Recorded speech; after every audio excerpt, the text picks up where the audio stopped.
नमस्कार मित्रों। मध्य प्रदेश लोकसभा सीटों की बात करी जाए तो मध्य प्रदेश में लगभग 29 लोकसभा सीटें हैं और जहां पर हम एक ऐसी लोकसभा सीट के बारे में बात कर रहे हैं जहां पर भारतीय जनता पार्टी का लगातार 3 बार कब्जा है।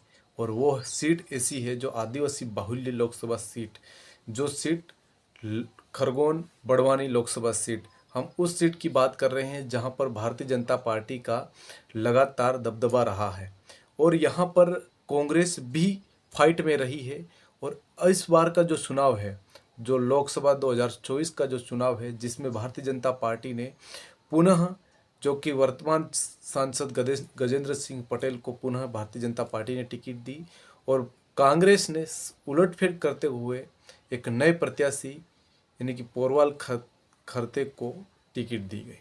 तो हम यहाँ से जानेंगे कि भारतीय जनता पार्टी यहाँ पर कब कब लोकसभा चुनाव जीती। हम 2009 लोकसभा चुनाव की बात करेंगे, 2014 और 2019 लोकसभा सीट। तो हम 2009 की बात करते हैं तो भारतीय जनता पार्टी ने यहाँ से माखन सिंह सोलंकी को उतारा था और कांग्रेस ने बाला बच्चन को उतारा था। लगभग माखन सिंह सोलंकी करीबन 3,71,000 के ऊपर वोट लाए थे और बाला बच्चन लगभग 3,17,000 के समथिंग वोट लाए थे। महज यहाँ पर आंकड़ा 31,000 या 32,000 से कांग्रेस यहाँ से हार गई थी। लेकिन 2014 लोकसभा चुनाव में भारतीय जनता पार्टी ने यहाँ से सुभाष पटेल को टिकट दी गई और कांग्रेस ने रमेश पटेल को टिकट दी। तो सुभाष पटेल जो कि लगभग 6,49,537 वोट लाए और कांग्रेस के जो रमेश पटेल है वो लगभग 3,91,475 वोट लाए। तो यहाँ पर भारतीय जनता पार्टी ने एक तरफा यहाँ से सीट यह जीती थी 2014 में। तो 2019 की बात करी जाए तो 2019 में यहाँ से भारतीय जनता पार्टी ने गजेंद्र सिंह पटेल को टिकट दी थी और कांग्रेस ने यहाँ से डॉक्टर गोविंद मुजाल्दा को टिकट दी थी। तो यहाँ से इसी लोकसभा सीट पर जो अभी वर्तमान में जो सांसद है गजेंद्र सिंह पटेल, उनको लगभग करीबन 7,73,550 वोट मिले थे और जो कि डॉक्टर गोविंद मुजाल्दा है उनको लगभग 5,71,040 वोट मिले थे। तो कहीं ना कहीं यहाँ पर इस लोकसभा सीट पर भारतीय जनता पार्टी का दबदबा है और इस बार भी कुछ उलटफेर हो सकता है। अभी हाल ही में 2023 में जो विधानसभा चुनाव हुए हैं, जिसमें भारतीय जनता पार्टी को इस लोकसभा सीट के अंतर्गत आने वाली 8 विधानसभा सीटों में से भारतीय जनता पार्टी को 3 सीटें मिली है और कांग्रेस को लगभग 5 सीटें मिली है। यहाँ से भारतीय जनता पार्टी के बड़े बड़े दिग्गज यहाँ से विधानसभा चुनाव हार गए, चाहे प्रेम सिंह पटेल हो, चाहे अंतर सिंह आर्य हो। ऐसे बड़े बड़े जो धुरंधर उस टाइम के जो नेता थे तो उनको यहाँ से करारी हार मिली और भारतीय जनता पार्टी यहाँ से लगभग 5 सीटें हार गई और कांग्रेस ने 5 सीटें जीती और 3 सीटें बीजेपी ने जीती। तो हम जानेंगे कि इन 8 विधानसभा सीटों में भारतीय जनता पार्टी कौन कौन सी सीट पर रही है।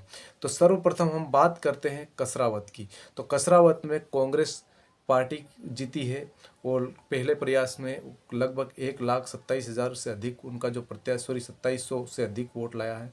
तो यहाँ से कांग्रेस पार्टी जीती है। और फिर बात करते हैं पानसेनव की, जहाँ से भारतीय जनता पार्टी लगभग 57,181 वोट लाई और कांग्रेस यहाँ से 83,739 वोट लाई। तो यहाँ से कांग्रेस पार्टी 5 से हारी है और भारतीय जनता पार्टी यहाँ से जीती। तो कसरावद में कांग्रेस जीती है तो भारतीय जनता पार्टी यहाँ से हारी है। तो इसी की ऐसी बात करी जाए तो हम खरगोन की बात करें तो खरगोन में भारतीय जनता पार्टी का प्रत्याशी लगभग 1,16,83 वोट लाया।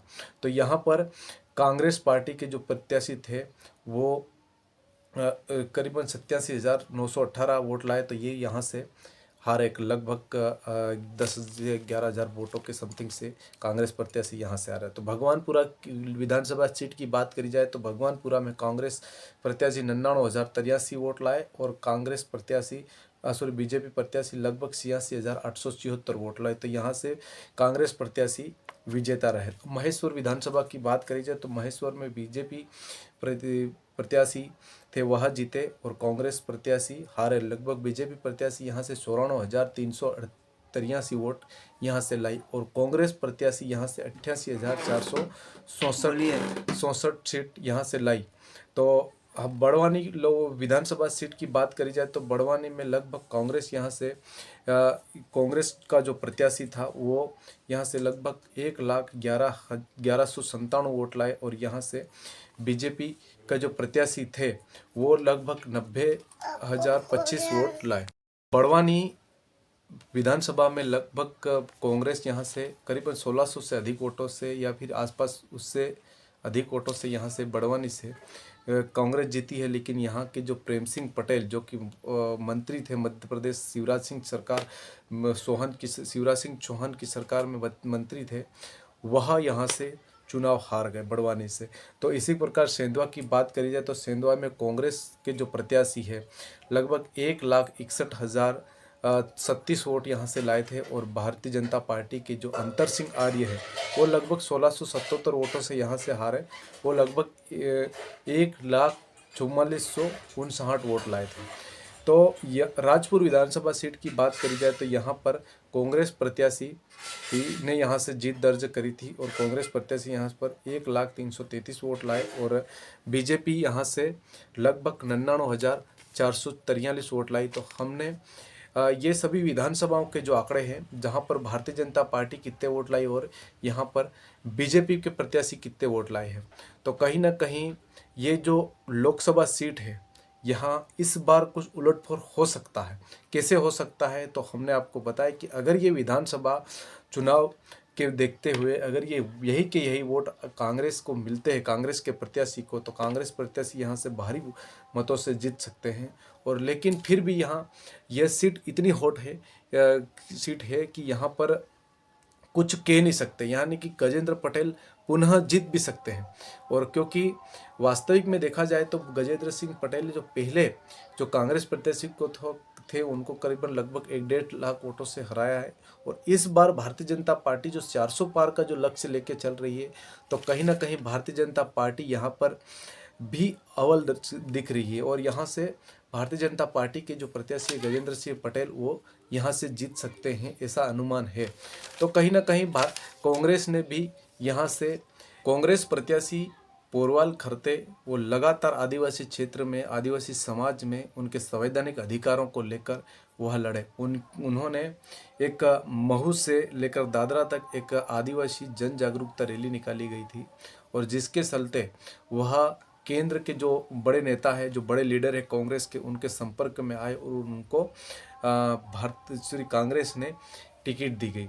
तो कहीं ना कहीं यहाँ पर भी उलटफेर हो सकता है और भारतीय जनता पार्टी ने गजेंद्र सिंह पटेल को जो टिकट दी है तो कहीं ना कहीं ये देखा जा रहा है कि गजेंद्र पटेल पुनः भी यहाँ से लोकसभा जीत सकते हैं। और गजेंद्र पटेल भारतीय जनता पार्टी के अनुसूचित जनजाति मोर्चे के और भारतीय जनता पार्टी के कई बड़े पदों पर रहे हैं और उन्होंने उनके क्षेत्र में जो वर्तमान में जो काम हुए हैं उन्होंने कई काम भी किए हैं और उनकी कई उपलब्धियां भी हुई उनके क्षेत्र में। तो कहीं ना कहीं यह सीट है यहाँ पर कांग्रेस भी जीत सकती है।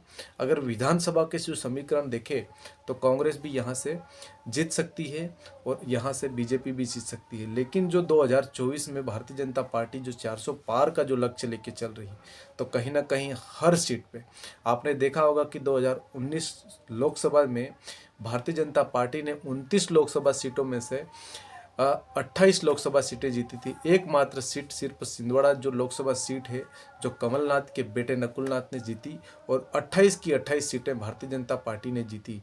तो इस बार भारतीय जनता पार्टी ये 29 की 29 सीटें जीतने के का लक्ष्य लेकर इस मध्य प्रदेश में चल रही है, लेकिन ये मुमकिन नहीं है।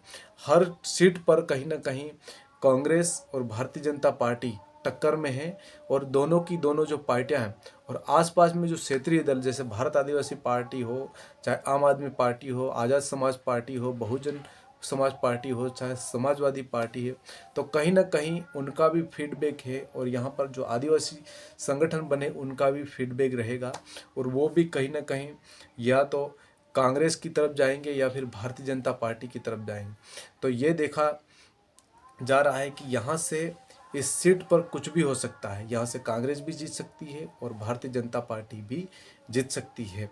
लेकिन ये जो एक मोदी लहर जो पूरे देश भर में जो चल रही है, तो कहीं ना कहीं भारतीय जनता पार्टी यहाँ से भी जीत दर्ज कर सकती है और कई वोटों से जीत सकती है, लेकिन कांग्रेस भी उलटफेर कर सकती है।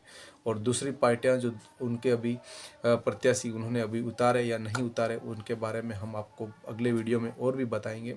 ऐसी तमाम लोकसभा सीटों के बारे में हम बताएंगे, जैसे आदिवासी बाहुल्य जो सीटें हैं जिनके बारे में हम आपको बताते आ रहे हैं और बताते रहेंगे। धन्यवाद। आपको हमारा वीडियो कैसा लगा कमेंट बॉक्स में अपनी राय अवश्य बताएं और चैनल को सब्सक्राइब करना ना भूलें।